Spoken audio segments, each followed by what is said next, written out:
Ito na po ang ating balitang entertainment.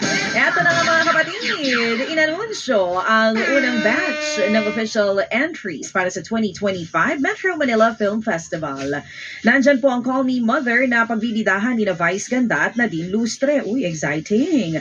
Yan po inidirect ni June Robles Lana. Pasok din ang Reconnect ni Direct Jade Castro. Kasama din ang Sins of the Father ni Gerald Anderson. Pati na rin ni Carmina Villaruel, Zoren Legaspi, Gloria Diaz at Alexa Mira. Pasok din ang Manila's Finest ng Signal TV. Bida po dyan si Papa Piolo Pascual. Mapapanood din sa MMFF 2025 ang Shake, Rattle and Roll Evil Origins. Kasama dyan sina Incognito stars Richard Gutierrez at Kayla Estrada. Sa September 30 naman ilalabas ang 4 na iba pang entry. So alam na, ang uunahin natin sa December, Manila's Finest by Signal TV. Ako naman, huwag niyong istorbohin si Chairman, ha? Kasi magiging abala na siya dito sa film Ikaw fest. naman. Sinasabi ko na Hindi naman. ba official mandate nila? Huwag niyong istorbohin ngayon si Chairman Artes kasi nga malaking bagay ito. Itong Metro Manila Film Festival. As a matter of fact, mayroon silang hiring sa MMDA, di ba? Writer, video editor. Wow. Oo, kailangan daw nila. Hindi ko alam kung gagawa pa sila ng pelikula din. Saka-sakali. Anyway, sige po. So basta huwag niyong gagambalain si Chairman kasi panahon na ng Film Fest. Samantala po naman, abay nagkaayos na sina megastar Sharon Cuneta at veteran showbiz columnist at TV host na si Nanay Christy Fermin matapos nga pong magkademandahan noong pong nagdaang taon. Sa post po ng talent manager at host na si OG Diaz, magkakasama na sa larawan sina Sharon at ang kanyang asawang si Senator-elect Kiko Pangilinan at si Nanay Christy. Ayon po kay Mama Odja, nagkita ang tatlo sa hukuman para iurong ang kaso matapos nga pong mag-public apology ni Nanay Christy sa kanyang YouTube channel. Matatandaan pong nagsampa ng kasong cyber libel ang mag-asawa laban kay Nanay noong pong May ng 2024. Dahil sa manoy malisyoso at walang basihang opinyon laban sa kanilang pamilya. Ngayon nga po, nagkaayos na, it's better. Yan ang magandang balita. Good Alright, news so talaga yan. thank you so much. Eto naman. All is well. Magkakaibigan po naman talaga yan. Oo. Noong pa man. Ito. Inilabas na ang bagong official trailer ng Pinoy remake ng K-drama na It's Okay Not to Be Okay. Malalim ang hugot, malawak ang imahinasyon at matindi ang sikreto ng masakit na nakaraan. Base nga po sa trailer mga kapatid, yan ang aabangan sa serye ni Ann Curtis na gaganap po bilang si Mia, Joshua Garcia naman na gaganap bilang si Patrick. Excited na rin daw sila para dito, lalo't importanteng usapin ng mental health ang tema ng serye. Comeback teleserye yan ni Ann Curtis matapos ang 10 taon, kaya hindi raw siya nakahindi. Fan din siya ng Korean version ng It's Okay Not to Be Okay. Inaabangan na din ng fans ang ipapakitang chemistry at dynamics ni na Ann at Joshua on screen.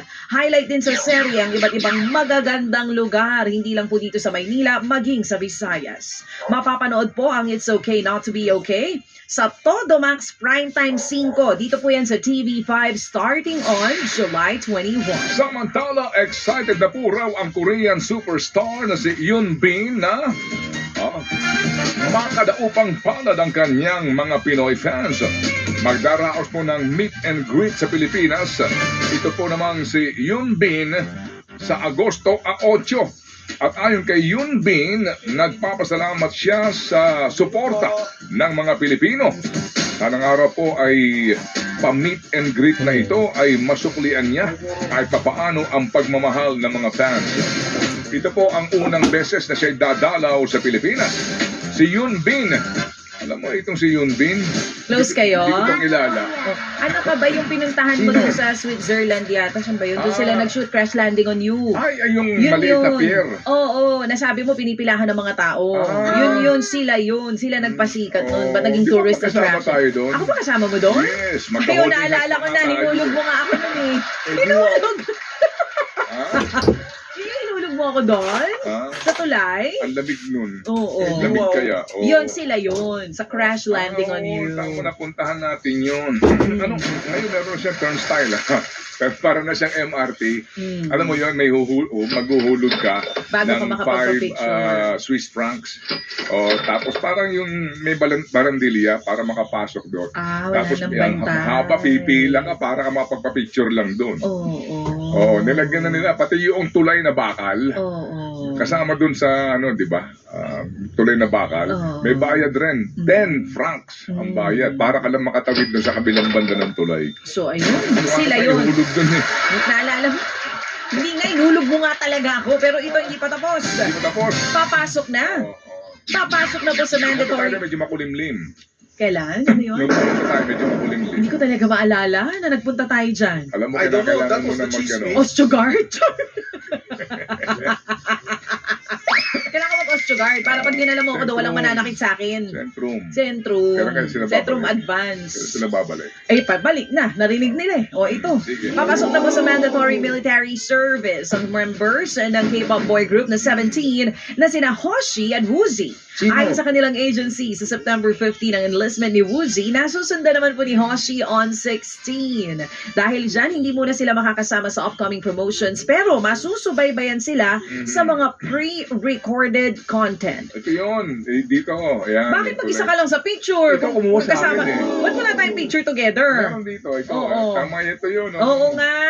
Oo. Nakita mo, yan yung tulay na yun. Mm. Ayun, nakita mo yan. Yan. Oo. Tama. Oo. Buti hindi ka nahulog dyan. Pero ito mga kapatid, nauna nga pong Ay, i-enlist. hindi pa tayo tapos. Hindi pa ito na ang kamiyembro nila na sina Jonghan noong nakaraang taon at Wonwoo nito lamang Abril. Yan lang yun, no? Oo nga. I-zoom in mo nga, direct. Para Napakaliit na, ano. makita mo yung picture mo kanina, yung ako yung kumuha. Oo. Oo. Ito yun, no? Yan. Oo, yan. Asan na? Parang Rojas Boulevard lang ah. Ayun. Diba? Yun yung direct. Oo. Yan yun. Yung may ano muna, may barandilya. Oo. Bago ka makapasok. Ayan. Napakaliit lang po na pier. Oo nga. Oo. Diyan daw naglagay ng piano. Oo. At Yung tumuto. Crash Landing on You na series on Netflix. Yun, Si Chacha ang kumuha ng picture na Kaya yan. hindi mo kasama dyan. Sa picture. I don't know, that was the Kasi na akong chismis. kumuha. Oo. Mm-mm. Mamaya hahanapin ko yung picture mo. Nasa dagat. Okay, mga kapatid.